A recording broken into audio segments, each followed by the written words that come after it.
శుక్రవారం లక్ష్మీదేవిని ఆరాధించేందుకు అత్యంత శ్రేష్టమైన రోజు. లక్ష్మీదేవి ధన, ఐశ్వర్య, శాంతి మరియు సంపదను ప్రసాదించే దేవత. ఆమె విష్ణుమూర్తికి భార్య. వీరిని శ్రీ మహావిష్ణువు యొక్క శక్తిగా భావిస్తారు. లక్ష్మీదేవి జననగాథ. సముద్రమదన సమయంలో అమృతంతో పాటు ఉద్భవించిన లక్ష్మీదేవి సుగంధిత కమల పుష్పంపై విరాజిల్లుతూ శ్రీహరికి వరముగా ఆవిర్భవించారు. అప్పటి నుండి ఆమెని చంచల లక్ష్మిగా పిలుస్తారు. అంటే స్థిరంగా ఉండని ఆ ఐశ్వర్యం కానీ భక్తితో పూజిస్తే స్థిరమవుతుంది.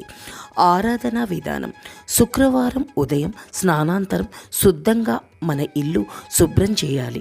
లక్ష్మీదేవిని పసుపు, కుంకుమ, కమల పుష్పాలతో అలంకరించాలి.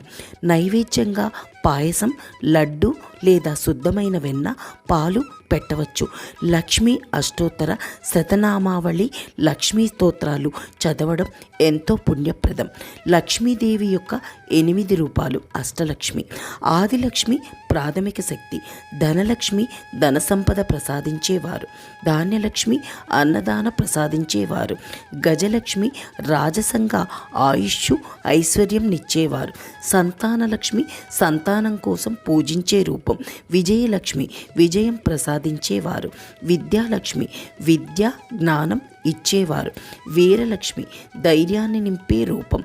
లక్ష్మీదేవి స్థిరంగా ఉండాలంటే శుభచింతన, శుభకర్మలు, ధర్మం మరియు సత్యనిష్ట ఎంతో ముఖ్యం.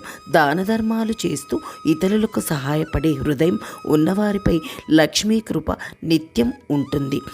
ఈ శుక్రవారం రోజు మనం శ్రీ మహాలక్ష్మిని భక్తితో ఆరాధించి మన ఇల్లుకు ఐశ్వర్యం, శాంతి, ఆనందం కోరుకుందాం. ఆమె కృప మనందరి మీద నిత్యం ఉండాలి. శ్రీ మహాలక్ష్మికి నమః.